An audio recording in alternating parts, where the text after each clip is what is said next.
CM बनने के बाद दूसरी बार करनाल पहुंचे सीएम खट्टर। विधायक, जिले के प्रशासनिक अधिकारियों की ली बैठक। करनाल में सीएम खट्टर का बयान, कहा हर विधानसभा में बनेगी 11 सदस्य की निगरानी समिति। टोहाना से बीजेपी विधायक सुभाष बराला को सौंपी गई बड़ी जिम्मेदारी, हरियाणा बीजेपी का बनाया गया अध्यक्ष। पूर्व मुख्यमंत्री भूपेंद्र सिंह हुड्डा का खट्टर सरकार पर हमला, कहा जनता के हित में काम नहीं कर रही है सरकार। फतेहाबाद में कम रेट पर नरमे की फसल लेने को लेकर किसानों में रोष, करीब 1 घंटे तक नेशनल हाईवे नंबर 10 पर लगाया जाम। बॉक्सर मनोज कुमार को मिला अर्जुन अवार्ड, दिल्ली हाईकोर्ट के फैसले के बाद केंद्रीय खेल मंत्री ने किया सम्मानित। और फरीदाबाद के एक निजी स्कूल में छात्र ने की आत्मदाह की कोशिश, गंभीर हालात में दिल्ली के सफदरजंग अस्पताल में भर्ती।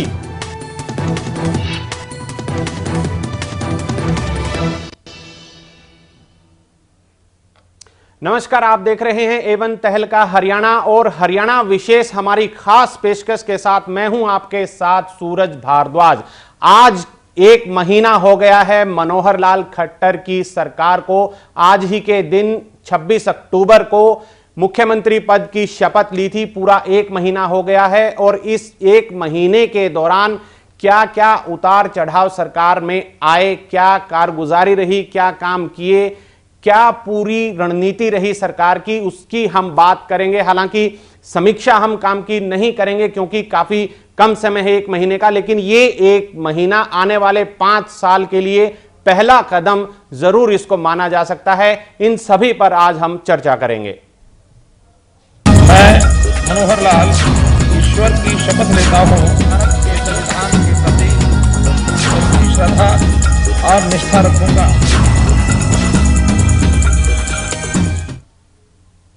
जी, 1 महीना हो गया है मनोहर लाल खट्टर की सरकार को आज पूरा। इस दौरान क्या क्या हुआ, कई मुश्किलें भी सामने आई, परीक्षा की घड़ी भी सरकार के सामने आई और कई अहम फैसले इस 1 महीने के आखिर में लिए गए। इससे पहले कि हम अपनी चर्चा को आगे बढ़ाएं, शुरू करें चर्चा को, आइए आपको दिखाते हैं एक रिपोर्ट पिछले 1 महीने की। मैं मनोहर लाल ईश्वर की शपथ लेता हूं के संविधान के प्रति सच्ची श्रद्धा और निष्ठा रखूंगा। विधानसभा चुनाव में पूर्ण बहुमत से सत्ता में आने के बाद 26 अक्टूबर को मनोहर लाल खट्टर ने मुख्यमंत्री पद की शपथ ली और आज 26 नवंबर है, यानी मनोहर लाल खट्टर के नेतृत्व में सरकार को 1 महीना पूरा हो चुका है। लेकिन इस दौरान काफी उतार चढ़ाव देखने को मिले हैं। पिछली सरकार की भर्तियों पर जहां खट्टर सरकार ने कड़ी नाराजगी जताई, तो प्रशासनिक अमले में भी बड़ा फेरबदल किया। चलिए आपको बताते हैं कि पूरा 1 महीना खट्टर सरकार का कैसा रहा। हरियाणा के 10वें मुख्यमंत्री के तौर पर मनोहर लाल खट्टर ने 26 अक्टूबर को पंचकुला की रामलीला ग्राउंड में शपथ ली। इस दौरान 6 कैबिनेट और 3 राज्य मंत्रियों ने भी शपथ ली। 27 अक्टूबर को हरियाणा कैबिनेट की बैठक हुई, जिसमें पिछली सरकार की तरफ से की गई भर्तियों का रिव्यू करने के साथ साथ पंजाब के समान वेतन और बुढ़ापा पेंशन की भी समीक्षा का फैसला लिया गया। 31 अक्टूबर को सरकार ने विभिन्न बोर्ड, निगमों और उपक्रमों के सभी गैर सरकारी सदस्यों, गैर विधायक, चेयरमैन और सदस्यों की नियुक्ति को रद्द किया। 3 नवंबर को हरियाणा का विधानसभा सत्र शुरू हुआ, जिसमें पेंशन को लेकर सरकार ने अहम फैसला लिया और हर साल 200 रुपए प्रति माह पेंशन बढ़ाने का निर्णय लिया गया।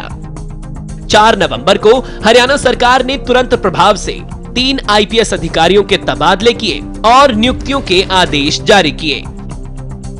5 नवंबर को फिर से हरियाणा कैबिनेट की बैठक हुई, जिसमें सरकार ने भ्रष्टाचार के खिलाफ कड़ा कदम उठाते हुए हथनीकुंड बैराज के 8 अधिकारियों को भ्रष्टाचार के आरोपों में सस्पेंड किया। रामपाल का मुद्दा सरकार के लिए चुनौती बना रहा। इस दौरान 14 दिन तक सरकार का पूरा अमला रामपाल की गिरफ्तारी को लेकर उलझा रहा। 5 नवंबर को पंजाब और हरियाणा हाईकोर्ट ने रामपाल की गिरफ्तारी के वारंट जारी किए, जिसके बाद से लगातार 19 नवंबर तक सरकार के लिए रामपाल सिरदर्द बना रहा। इस दौरान सरकार के कई बड़े काम भी रुक गए। 12 नवंबर को सरकार ने बड़ा प्रशासनिक फेरबदल करते हुए 45 आईपीएस अधिकारियों के तबादले किए। इसके बाद एक बार फिर सरकार ने अब तक का सबसे बड़ा प्रशासनिक फेरबदल किया और 21 नवंबर को 71 आईएएस और 20 आईपीएस अधिकारियों के तबादले किए। 25 नवंबर को हरियाणा कैबिनेट की बैठक हुई, जिसमें सरकार ने कई कड़े फैसले लिए। सरकार ने हरियाणा शिक्षा भर्ती बोर्ड को रद्द किया और हरियाणा स्टाफ सिलेक्शन कमीशन के चेयरमैन और सदस्यों को हटाया गया। साथ ही कर्मचारियों की रिटायरमेंट की आयु 60 से घटाकर 58 साल कर दी गई। कैबिनेट की बैठक में सरकार ने डीजल की दरों को दूसरे पड़ोसी राज्यों के समान करने के लिए वैट दरों में मामूली संशोधन किया। प्रदेश में मुख्यमंत्री मनोहर लाल खट्टर की सरकार ने बीते एक महीने में अपना पूरा रंग दिखाया। इस दौरान सीएम खट्टर खुद जनता के बीच दिखे और साथ ही अधिकारियों को भी कड़ी चेतावनी देते हुए दिखाई दिए। इस दौरान मुख्यमंत्री जनता के बीच और सरकार के लिए बचत करने में भी पीछे नहीं हटे और रेल तक का सफर किया। ये था एक महीना खट्टर सरकार का। ब्यूरो रिपोर्ट, A1 तहलका, हरियाणा। तो एक महीना सरकार का आज पूरा हो गया है। इस पर हम चर्चा करेंगे कि इस एक महीने में सरकार की दिशा और दशा दोनों क्या रहे, ताकि आने वाले जो 5 साल हैं उस दौरान पता चल सके कि खट्टर मंत्रिमंडल का, मनोहर लाल खट्टर की सरकार का आने वाले समय में क्या मूड रहेगा, किस तरह की कार्रवाई और आगे देखी जा सकती है। खास मेहमान हमारे साथ जुड़े हुए हैं। वीरेंद्र चौहान जी हैं, बीजेपी के प्रवक्ता, वो हमारे साथ रहेंगे इस चर्चा में। रंजीता मेहता जी हैं, कांग्रेस की प्रवक्ता, वो हमारे साथ जुड़ी रहेंगी। तमाम जो विपक्ष की एक जो भूमिका है, जो सवाल उठाए गए हैं कल की जो बैठक हुई थी उसमें, उस पर चर्चा करेंगे और एक महीने का कार्यकाल को लेकर के भी अपनी टिप्पणी देंगे। डॉक्टर सुरेंद्र धीमान जी हमारे साथ जुड़े हुए हैं, एग्जीक्यूटिव एडिटर A1 तहलका के। धीमान साहब, आपका भी स्वागत है। और रोहतक से सतीश नांदल जी हमारे साथ जुड़े हुए हैं, इनेलो के प्रवक्ता हैं। सभी मेहमानों का स्वागत है।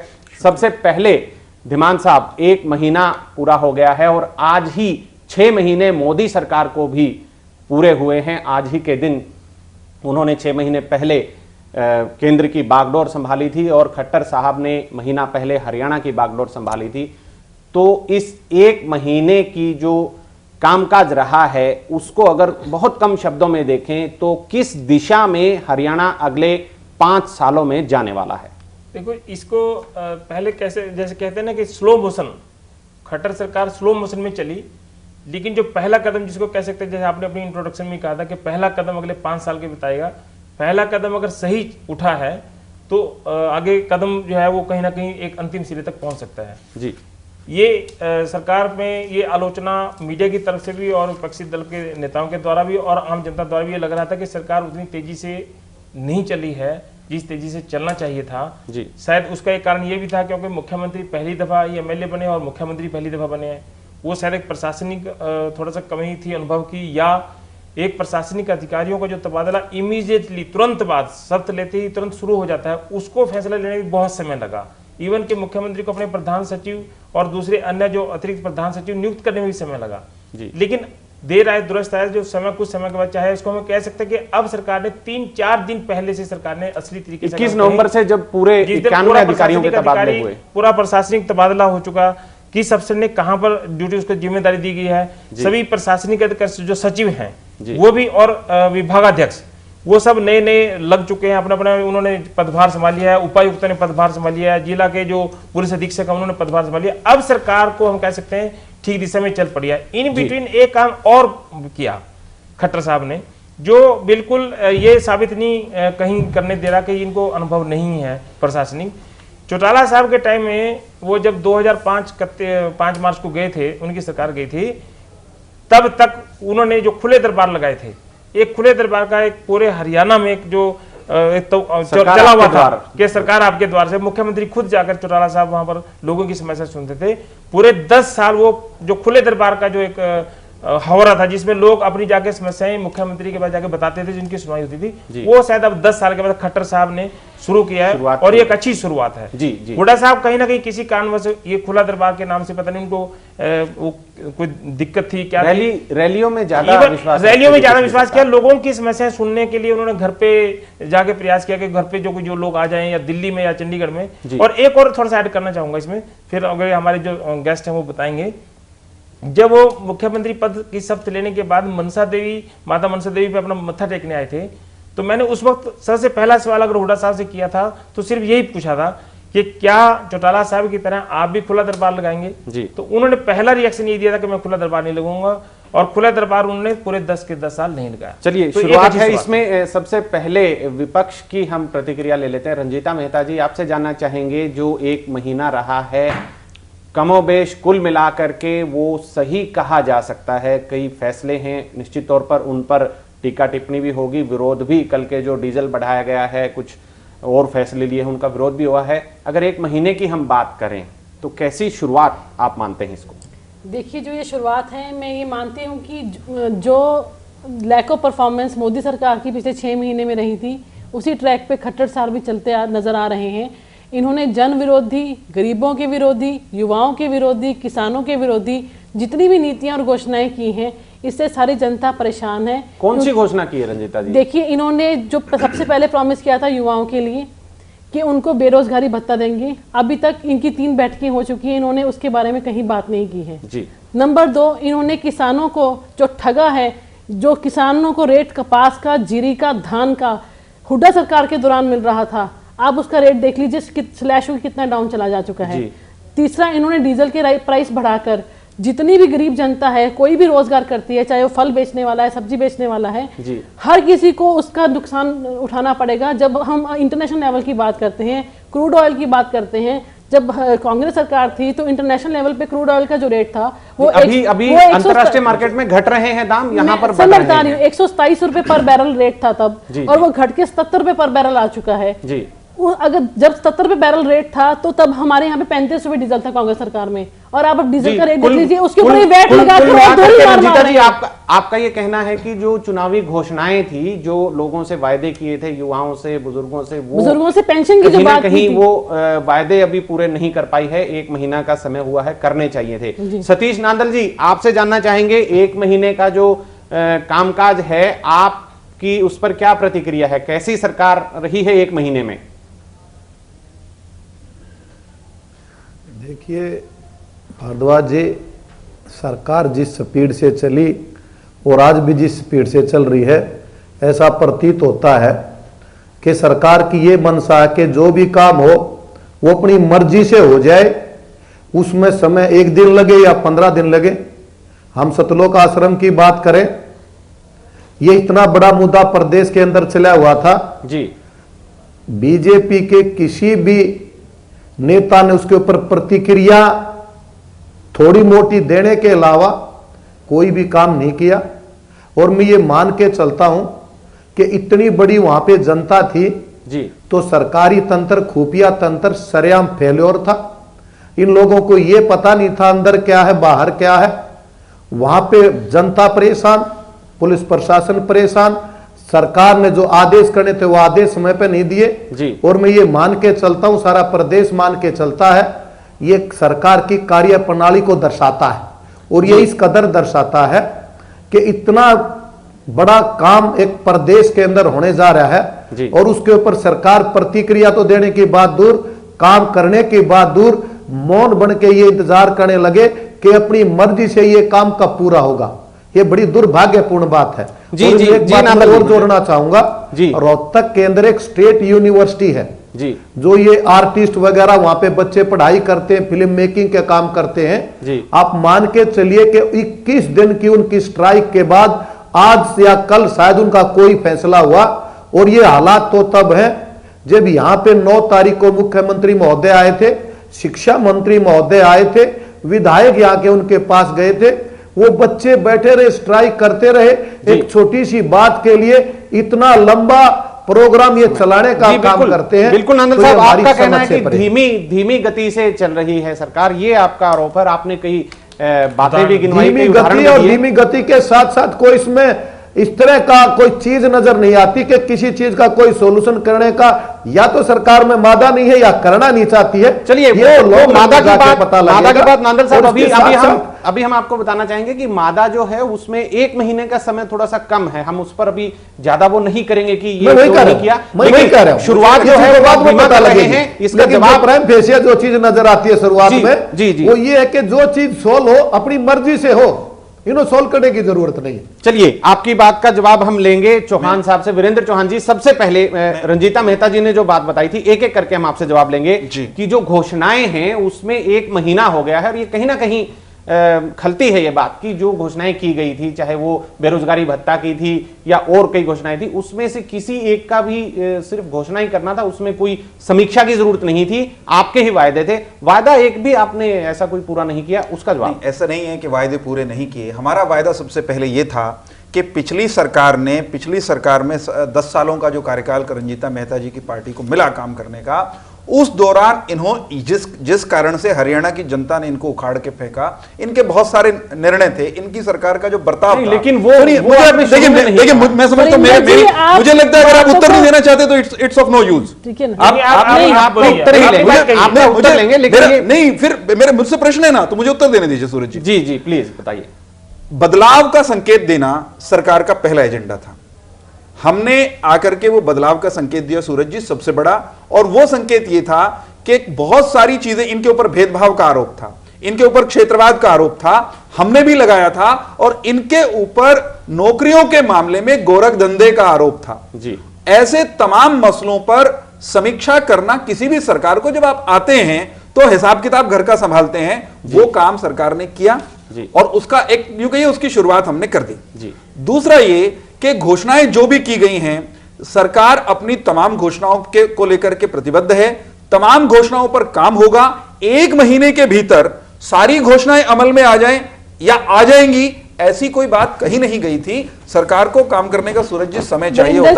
1 मिनट, मैंने आपके बीच में रंजीता जी एक क्षण के लिए नहीं बोल पाएंगे अगर इस तरह आप करेंगे तो। रंजीता जी जवाब लेते हैं, मैंने आपके मामले में दखल नहीं दिया, आप उठाइएगा फिर अपने सवाल। दूसरा ये कि प्रतिपक्ष जो है बहुत ज्यादा बेचैन है।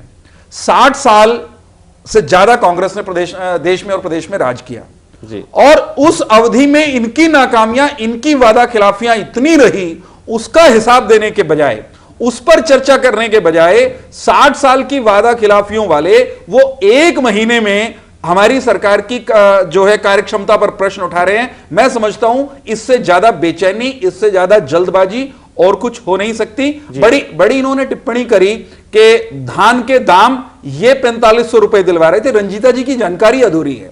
धान के दाम 4500 रुपए ना भूपेंद्र सिंह हुड्डा दिलवा रहे थे, ना रंजीता जी दिलवा रही थी, ना कांग्रेस पार्टी दिलवा रही थी। वो बाजार दिलवा रहा था, वो बाजार की परिस्थितियां दिलवा रही थी। लोगों को गुमराह न करें।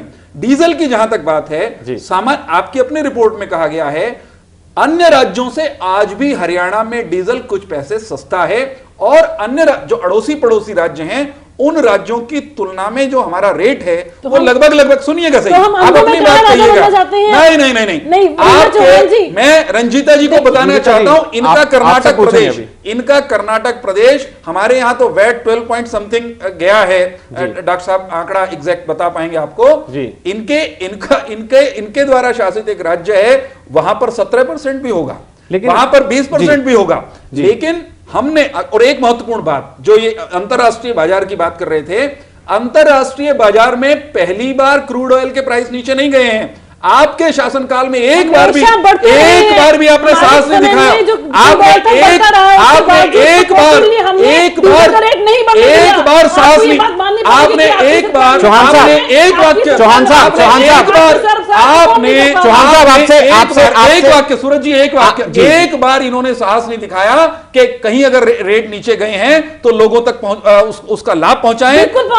भारतीय जनता पार्टी की केंद्र सरकार ने, चौहान साहब, भारतीय जनता पार्टी की सरकार ने, अगर अंतरराष्ट्रीय मार्केट में प्राइस डाउन आया है क्रूड ऑयल का, तो उसका लाभ लोगों तक पहुंचाया है। और आगे भी चौहान साहब आपकी सरकार की अगर हम बात करें, आप देखिए ना चौहान साहब आप माफ कीजिएगा, आपकी थोड़ा सा हम डाइवर्ट हो रहे हैं अपने डिस्कशन से। हमारा डिस्कशन ये नहीं है कि अभी तक आपने क्यों नहीं ये किया, या एक महीने के भीतर आपने सारे वायदे जब प्रतिपक्ष सारे वायदे पूरे क्यों देना नहीं पड़ेगा।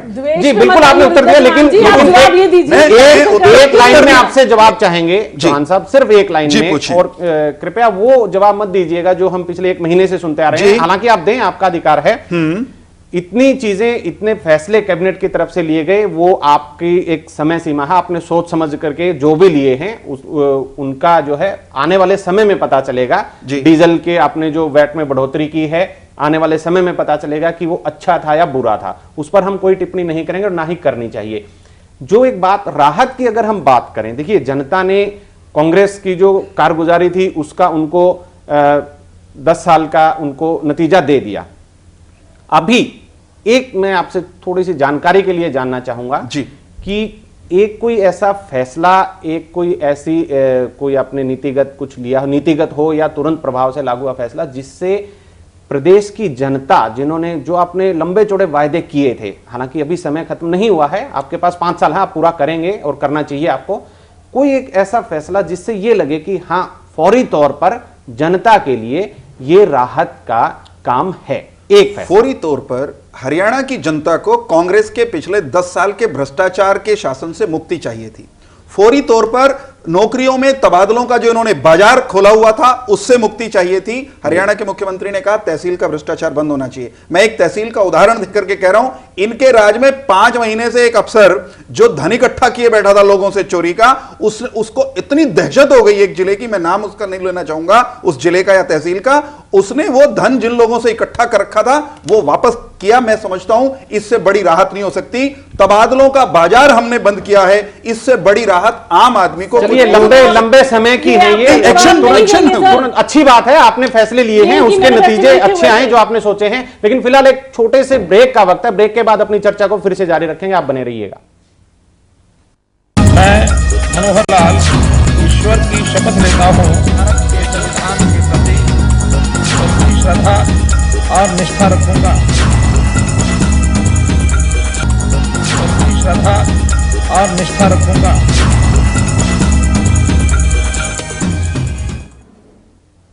ब्रेक के बाद आपका फिर से स्वागत है। हम बात कर रहे हैं 1 महीने के कामकाज की। 1 महीने में अगले 5 साल की क्या दशा होगी, वो थोड़ा सा अंदाजा हम लगाने की कोशिश कर रहे हैं। जो भी फैसले रहे हैं, सभी मेहमानों ने इसमें अभी हिस्सा लिया है। कांग्रेस और आईएनएलडी कह रहे हैं कि धीमे चले हैं, गलत फैसले ले रहे हैं, लेकिन चौहान साहब ने कहा है कि सारे फैसले सही हैं। धीमान साहब, आपसे मैं जानना चाहूंगा, वीरेंद्र चौहान जी बता रहे हैं कि उन्होंने कई ऐसे फैसले लिए हैं जो राहत वाले भी हैं, चाहे वो तबादले को लेकर के जो उनमें भ्रष्टाचार था, और भी कई ऐसे फैसले हैं जो नीतिगत फैसले हैं। क्या आपको लगता है कि उनको माना जाए कि आने वाले समय की ये एक फुटप्रिंट्स हो सकते हैं? नहीं, अभी चौहान साहब ने ये कहा कि हमने जो तबादले की जो दुकान थी उसको बंद किया है। बंद तो वो ऑटोमेटिकली हुई भी है जी, क्योंकि आदर्श चुनाव आचार संहिता से पहले ये तबादलों पर रोक लग चुकी थी। नई सरकार जब आई, अभी तो तबादले खुलेंगे जी। नवंबर या दिसंबर का दिन कभी तबादलों का नहीं होता है। सामान्य तबादले मई या जून में होते रहे हैं जी। अभी तब तक तो हमें इंतजार करना पड़ेगा।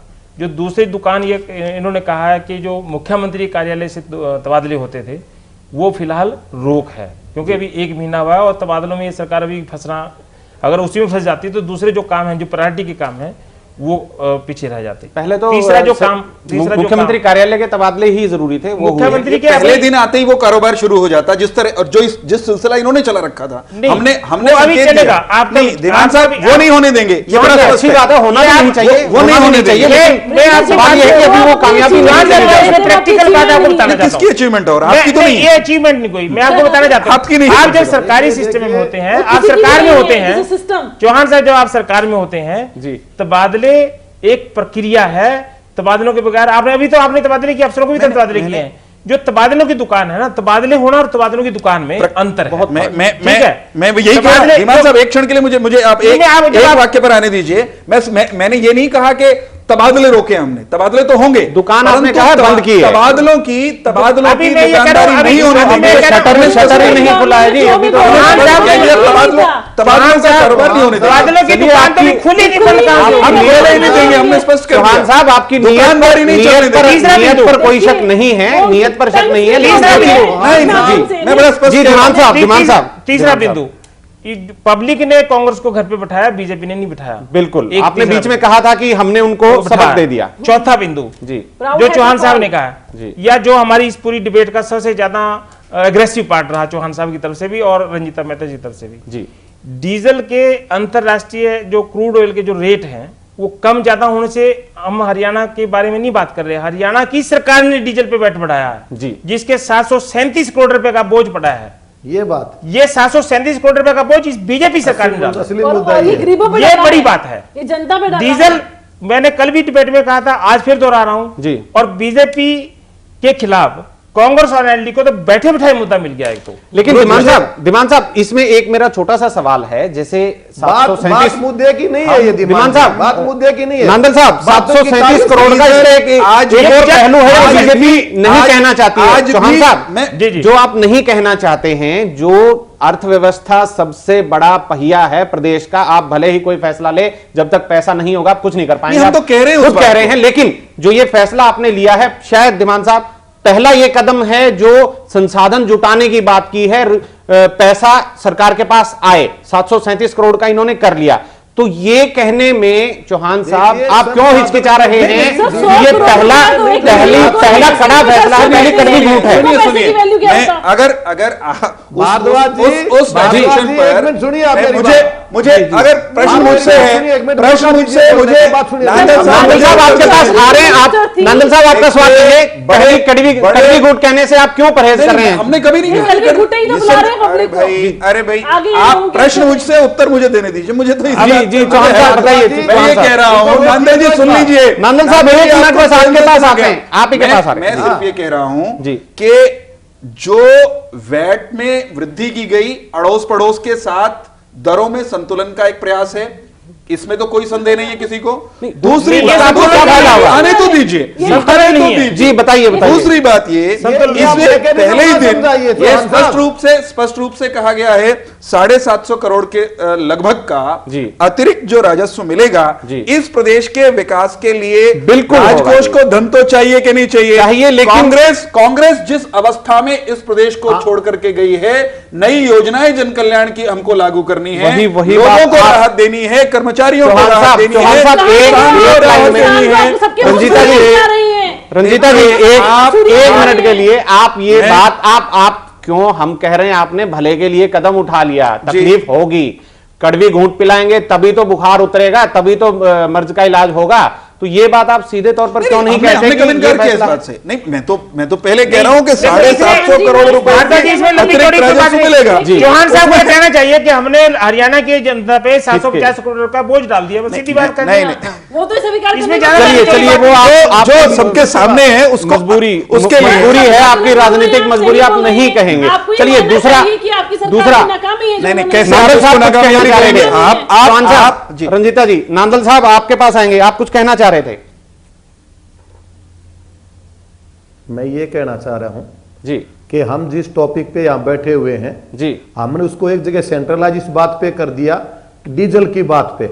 जी। मैं इसमें सिर्फ आधी मिनट ये लूंगा जी कि डीजल के जब भाव बढ़ते हैं तो सेंट्रल गवर्नमेंट ने बढ़ा दिए, या क्रूड ऑयल बढ़ गया, और जब रेट घटते हैं तो हरियाणा सरकार बीजेपी बोलती है हमने घटा हमने दिया। घटाया। अब हरियाणा सरकार ने जो ये वेट लगाए तो एक्सक्लूसिवली हरियाणा की जनता के ऊपर बोझ नांदल डालने का काम सरकार साहब, ने किया। नांदल और साहब, मेरे अन्य दो- राज्यों से हमारा मेरे दो- एक बार अभी भी- चौहान साहब उनको खत्म कर लेने दीजिए। जी जी नांदल साहब, चौहान साहब मेरी बात सुनिए, जी सुनाइए चौहान साहब सुनाइए। मेरी बात सुनिए, एक मिनट प्लीज, जी, एक जी। मिनट। हाँ, चौहान साहब ने, मैं पिछली 27 अक्टूबर को डिबेट में बैठा था, जब मैंने ये मुद्दा उठाया था कि पेंशन का क्या करेंगे, बेरोजगारी भत्ते का क्या करेंगे, और जो पंजाब के तर्ज पे स्केल उसका क्या करेंगे, जी। तो मेरे भाई ने एक बात कही थी कि हमने एक मैकेनिज्म तैयार किया है बेरोजगारी भत्ते के लिए। जी। 1 महीने से मैकेनिज्म का क्या रहा, और जहां तक पेंशन का ताल्लुक था, इन्होंने पेंशन 2000 रुपए की थी, लेकिन 1200 करके जो हमने बनाई थी उसकी तर्ज पे इन्होंने देने का काम किया। और अभी मैं धीमान जी की बात को बड़ी करूंगा। इन्होंने धीमान जी ने एक बात कही थी कि चौटाला साहब ने सरकार आपके द्वार जो कार्यक्रम तय किया था उस लीक पे ये अपने खट्टर साहब अपने सीएम महोदय जी चलने का काम करें, बड़ी अच्छी बात है जी। चलिए अच्छी बात है, अच्छी बात निकलेंगे। आपने नारनौल में देखा होगा, सरकार बने 1 महीना हुआ है, वहां इनकी पार्टी के एक्स एमएलए स्टेज से उतारे जाते हैं। नांदल साहब फिलहाल मुझे नहीं लगता ये पंचायत की चर्चा का विषय। एक महीने की पार्टी के भीतर क्या क्या हो रहा है उसकी चर्चा छेड़ूंगा तो गड़बड़ हो जाएगी। चौहान साहब एक इसमें मुद्दा आता है। हमने डीजल पर काफी बहस कर ली है नांदल साहब, डीजल पर काफी बहस कर ली और उसका सरकार आपके द्वार के नाम पे आपके शासनकाल में क्या क्या हुआ था उसका अहम मौका एक और है नांदल साहब के नाम पे आपने आपके नांदल साहब आपसे गुजारिश है, उसका परिणाम था कि आपको जाना पड़ा था 2005 में। को कुछ नहीं समझ में आएगा रंजीता जी, चौहान साहब कुछ नहीं समझ में आएगा दर्शकों को अगर सभी ऐसे बोलते रहेंगे। अगली जो बात है, जो एक सबसे बड़ी चुनौती थी सरकार के लिए, उसमें मैं सभी जो सम्मानित मेहमान हैं उनसे मैं जानना चाहूंगा, जो 14 दिन के लिए सरकार उसी पर लगी रही पूरी तरह से, सारे कामकाज जो है गौण हो गए थे। रामपाल की गिरफ्तारी पर 14 दिन वनवास में बरवाला के वनों में अपनी रणनीति बनाती रही थी सरकार। उस पर मैं सबसे पहले धीमान साहब आपसे मैं जानना चाहूंगा, उसके बाद मेहमानों से पूछेंगे जी। जो 30 दिन में से करीब आधा महीना, 1 महीने में से आधा महीना सरकार का पूरा अमला प्रशासनिक राजनीतिक वहां पर लगा रहा और आखिरकार गिरफ्तारी हुई भी, तो इसको आप क्या मानते हैं कि ये सरकार के लिए जो चुनौती आई थी वो कामयाबी रही या उससे किसी न किसी तरह पीछा छुटाया और जान बचाई? क्या आपको लगता है? भारद्वाज जी, इसमें 2 बातें हैं जी। एक तो ये अगर शुरुआत देखें तो अच्छी नहीं थी जी। इस केस को टैकल जिस तरीके से किया जाना चाहिए था शायद उस तरीके से टैकल शुरुआत में नहीं किया गया जी। लेकिन जब हाई कोर्ट ज्यादा सख्त हुआ तो सरकार को भी रणनीति बनानी पड़ी और प्रशासनिक अधिकारियों को भी रणनीति बनानी पड़ी। और इसका जब अंत देखा जाए तो इन 6 निर्दोष लोगों की जो मौत हुई है वो एक पहलू ऐसा जिसको हम भुला नहीं सकते हैं। उसको छोड़कर जो निर्दोष लोग वहां से निकाले बाहर, जो एक प्रकार से उनको 15,000 बनाया गया था, तो उसका अंत अच्छा रहा। अगर उसका अंत में देखें, शुरुआत ठीक नहीं थी लेकिन अंत कुल मिला के अच्छा रहा जी। रंजीता जी, आपसे जानना चाहेंगे, ये काफी शुरुआत में जैसे कि धीमान साहब ने बताया ढीला था, लेकिन बाद में सूझबूझ के साथ और बिना जानमाल के ज्यादा नुकसान के जो कि उम्मीद की जा रही थी, तो क्या इसको आप नहीं कहेंगे कि जो सरकार की इसके कामयाबी नहीं मानेंगे इसको? देखिए, मेरा ये मानना है कि इस जो ये चुनौती आई थी सरकार के सामने, इसमें सरकार को 100 में से 0 नंबर दे सकते हैं आप क्योंकि सरकार को समझ में नहीं आ रहा था कि इसको कंट्रोल कैसे किया जाए। लेकिन किया सर, सीएम साहब पहले तो अंडरग्राउंड हो गए, ना वो मीडिया के सामने आए ना वो लोगों के सामने आए कि उनके पास जवाबदेही नहीं थी। जब स्थिति आउट ऑफ कंट्रोल हो गई, वहां पे 100 करोड़ से ज्यादा खर्चा आ गया, फिर ये भागे भागे राजनाथ जी के पास गए, उनसे कहा सर मेरे से स्थिति कंट्रोल नहीं हो रही, तो उन्होंने वहां पे सीआरपीएफ को भेजा और स्थिति को कंट्रोल करने की कोशिश की। मुझे मैं जानना जब सीआरपीएफ वहां से जब आई थी तब तक हो चुकी थी जी, वो तो उसको टेक ओवर करने के लिए तोड़ना मरोड़ना तो कांग्रेस के चौहान साहब सुनने दीजिए, तथ्यों को तोड़ना मरोड़ने की कला आपसे सीखनी पड़ेगी। चौहान साहब प्लीज आप बताने दीजिए, फिर आप अपना जवाब दीजिए, ये नहीं बोलेंगे। 6 लोगों की जो मौत हुई उसके लिए कौन जिम्मेदार है जी? जब हमारे टाइम में आपको पता था कि 10 तारीख को समागम होने वाला है, इन्होंने वो अरेस्ट होने वाली है, इन्होंने 7, 8, 9 को उनको समागम करने का पूरा अधिकार दिया। उनको कहा कि आप इकट्ठे होइए, हथियार इकट्ठे कीजिए, सामान इकट्ठा कीजिए, आपकी गिरफ्तारी के लिए हम आ रहे हैं और आप सावधान हो जाइए। तो हर तरीके से इन्होंने उनको मौका दिया अपना डिफेंस करने का और सरकार के साथ लड़ने का। और कहीं ना कहीं ये देखने में आया कि जो जनता भोली भाली अंदर थी वो तो अगर एक बार अरेस्ट होगी तो बाहर आनी थी, वो इनकी अचीवमेंट नहीं है, वो तो उन्होंने जो उनकी गिरफ्त में थे वो बाहर आने ही आने थे। तो इनकी अचीवमेंट न मानकर इनकी ये बहुत बड़ी खामी थी जो लोगों के सामने आ गई कि पहली बार इनको एक चुनौती मिली थी, उसी में है 0/0 सन्नाटा नंबर लेकर फेल होते नजर आए जी। चौहान साहब जी, अब मैं उत्तर दूं? तभी आपको कहा जी। मैं रंजीता जी, 6 लोग अगर वहां पर मारे गए तो वो 6 लोग मारे जाने के लिए उत्तरदायी अगर कोई है तो रामपाल दास है, जो कि इस समय कटघरे में है, मतलब सलाखों के पीछे। इसमें कोई केस भी दर्ज है जी, उसके खिलाफ पर्चा भी दर्ज हुआ जी। दूसरी बात, उन 6 लोगों की मौत के लिए अगर कोई उत्तरदायी है तो ये जो रामपाल दास नाम का फोड़ा देकर के गया कौन था, ये प्रदेश की जनता जानती है। रंजीता जी को अब लेकिन उसके तो डॉक्टर तो आप है ना जी। मैं बताइए, आप कह रहे हो ना जो सवाल जो फोड़ा कांग्रेस पका करके, अब सुनिए तो सही, अब सुनिए तो सही, अब साहस रखिए, अब सुनने का साहस रखिए। ये दीजिए उन्हें समय दीजिए। ये एक फोड़ा बना करके हमारे हवाले कर करके गए थे। उस फोड़े का इलाज करने की प्रक्रिया में हम लोगों को समय लगा। सरकार एक दिन के लिए भी खाली नहीं बैठी थी, सरकार एक क्षण के लिए खाली नहीं थी। 15,000 लोगों को वहां, अरे सुनिए तो सही, वो 15 से 20,000 लोग, वो इतनी बड़ी डेन जो वहां पर बनी थी वो आपके कार्यकाल में बनी थी। रामपाल दास को रामपाल दास आपने होने दिया, शस्त्र आपने वहां इकट्ठे करने दिए। 15 दिन में रामपाल दास पैदा नहीं हुआ था, 15 दिन में रामपाल दास पैदा नहीं हुआ, 15 दिन में 20 दिन में। दूसरी जो भी हुआ, दूसरी बात कीजिएगा, जो स्थिति हुई, दूसरी बात जो हमने आरोप की बताइए, जो आपके और आरोप है इनको रोकेंगे तो मैं बताऊंगा। रंजीता जी जवाब देने दीजिए। जब वहां पर लोग वहां पर जमा थे, उनको सुरक्षित निकालना, अगर ये उपलब्धि नहीं मानती, ना माने, हरियाणा की जनता मानती है। और मजेदार, अरे सुनिए तो सही, मजेदार बात यह है ये नहीं मानती, लेकिन इनके पूर्व प्रदेश अध्यक्ष हैं डॉक्टर रामप्रकाश कांग्रेस के। उन्होंने कहा कि मेरे जीवन काल में इससे बेहतर सफल पुलिस ऑपरेशन ऐसी किसी स्थिति में नहीं हुआ। उनको कांग्रेस से बाहर कर दीजिए अगर आपको वो हजम नहीं हो रहे हैं, नहीं तो स्वीकार करिए।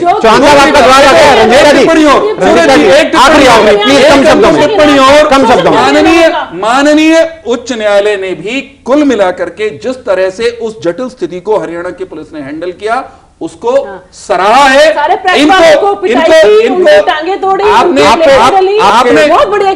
फटकार आपको लगी, आखिरकार काम किया, अंत अच्छा हुआ, ये बात कही जा रही है। लेकिन दिन से चल रहा था एक इस पूरे मामले पर धीमान साहब से पूछते हैं। धीमान साहब, ये जो आपने वैसे बता दिया कि शुरू में धीमे चले, बाद में उसको कर लिया गया, जो दावा कर रहे हैं बीजेपी की तरफ से दावा कर रहे हैं चौहान साहब, क्या वो माना जाए कि पूरी तरह से कोई दिक्कत नहीं थी और बहुत अच्छा उसका नहीं, जटिल परिस्थिति तो थी, इसको किसी ने नकारा नहीं, अच्छा नहीं थी। और पहली 5 तारीख को क्योंकि जमानती वारंट जारी हो गए थे, जब हाई कोर्ट ने पहली जितनी सख्ताई जता दी थी, शायद उस वक्त मुझे लगता है सरकार ने इतनी गंभीरता से नहीं लिया। और उसका कारण ये था क्योंकि सरकार नई बनी थी, जैसे एक दुल्हन आती है ससुराल में, वो उस दुल्हन में ही लगी हुई थी, इवन के हाँ ये हम कह सकते हैं।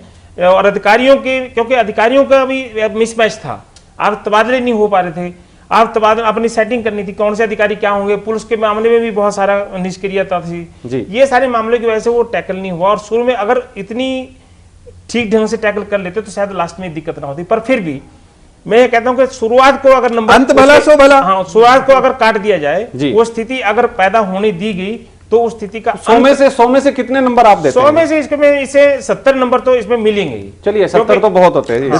70 नंबर तो इसमें मिलेंगे, क्योंकि 20,000 लोगों को सुरक्षित निकाल पाना, हजारों लोगों के प्राण रक्षा करना, हजारों लोगों की प्राण रक्षा करना। 20,000 लोगों, रंजीता जी उनको मरवाना चाहती थी शायद इनकी पार्टी, 20,000 लोगों को बंदे बनाया, जो अंदर लोग इनकी पार्टी चाहती थी वहां गोलियां चला दें। चलिए वो भी अदालत में मामला चल रहा है, गुस्से में वहां पर कन्फ्रंटेशन हो जाती तो बहुत लोगों की, चलिए लोग मर सूझबूझ से रहा था। एक आखिरी सवाल मैं लेना चाहूंगा अपने नांदल साहब से। नांदल साहब, बहुत कम शब्दों में आप बताइएगा कि ये जो पूरा प्रकरण रहा रामपाल की जो गिरफ्तारी को लेकर के, इसमें आप कितने नंबर देते हैं सरकार को? देखिए, अभी नंबरों का मामला तक कोई है नहीं, कहीं रामपाल जी का केस है, कहीं स्टेट यूनिवर्सिटी का केस है, और ये पहली सरकार है भारद्वाज जी जो पहले वीक में ही प्रदर्शन शुरू कर दिया।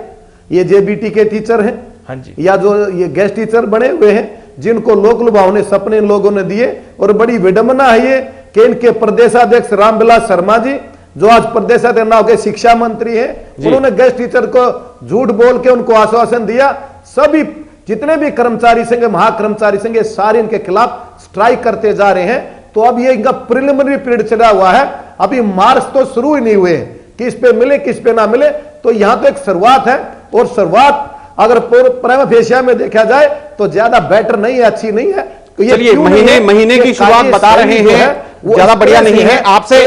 वेट जी नांदल साहब बिल्कुल यही था, समय बहुत कम है। एक छोटी सी टिप्पणी चौहान साहब आपसे लेना चाहूंगा। जो कुल मिलाकर के जो बात आ रही है वो ये सभी मेहमानों की तरफ से यही आ रहा है कि जो शुरुआत है अच्छी है लेकिन धीमी है, और बहुत अच्छी शुरुआत इसको नहीं कहा जा रहा है। और क्योंकि हम भी अपनी तरफ से भी एक पत्रकार होने के नाते हम अभी आपका आकलन नहीं कर रहे हैं क्योंकि बहुत समय आपके पास है, लेकिन शुरुआत में जो कहा जा रहा है थोड़े से ढिलाई पिछले 3-4 दिनों में ही जो रफ्तार पटरी पर एकदम से दौड़ती नजर आ रही है सरकार, वो पिछले 27 दिनों में वो स्पीड उसकी काफी कम थी। सूरज जी, नजरिए का अंतर हो जाता है। मेरा ये मानना है अगर इसको भी सकारात्मक दृष्टि से आप देखेंगे, बिल्कुल सकारात्मक से देखें, सबको देखना चाहिए। सहज पके सो मीठा होए, रंजीता जी वाले अंदाज में तो और अपने नांदल साहब वाले अंदाज में तो कंडेला की तरह गोलियां चल जाती, निर्दोष लोग मारे जाते। रंजीता जी जैसा कह रही हैं कि वहां ये हो जाना चाहिए था, वो हो जाना चाहिए था, तो बरवाड़ा में खून खराबा हो जाता।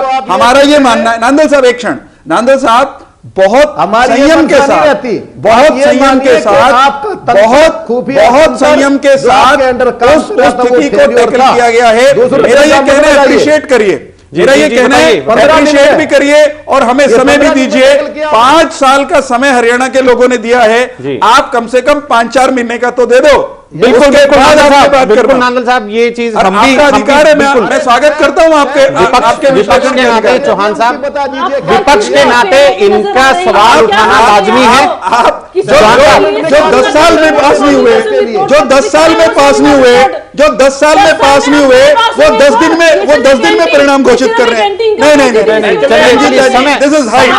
10 साल के असफल लोग, 60 साल के असफल लोग, वो हमको प्रमाण पत्र देंगे। 60 साल का आखिरी वक्त हमारे पास नहीं बचा है, यही हमारी आपसे भी गुजारिश है और सरकार से भी उम्मीद ये है, विपक्ष के नाते इनका अधिकार है आपकी जो कमियां रही हैं उनको उठाने का, और साथ ही धैर्य भी रखना चाहिए सभी को कि समय दिया जाए। 1 महीना कम होता है, लेकिन अभी जो 5 साल आपकी सरकार के बचे हैं उसमें उम्मीदें बहुत ज्यादा हैं और आपके पास है कुछ नहीं। अगर पैसे की बात करें, सरकार के पास नहीं है, लेकिन जो वायदे किए गए हैं उनके लिए क्या संसाधन जुटाने के लिए कड़े फैसले और लिए जाएंगे, वो उन पर भी जी सरकारें चलाने का तरीका होना चाहिए। अब वो सरकार नहीं, चलिए तरीका जो भी है वो अभी उससे कोई नतीजा नहीं निकाल सकते हैं। फिलहाल अगर हम बात करें तो 1 महीने का जो काम है उसमें यही सामने आ रहा है कि धीरे धीरे सरकार काम करने आगे तरफ बढ़ रही है, लेकिन क्या अगले 5 साल की तस्वीर होगी आने वाले समय में, कुछ और दिनों में? क्योंकि पूरी सरकार जो है, रंजीता जी, हमने वाड्रा को जमीनें नहीं दी, हमने दामादों को पाला नहीं, हमने दामादों को पालना शुरू नहीं किया, दिवान साहब पालना शुरू नहीं किया।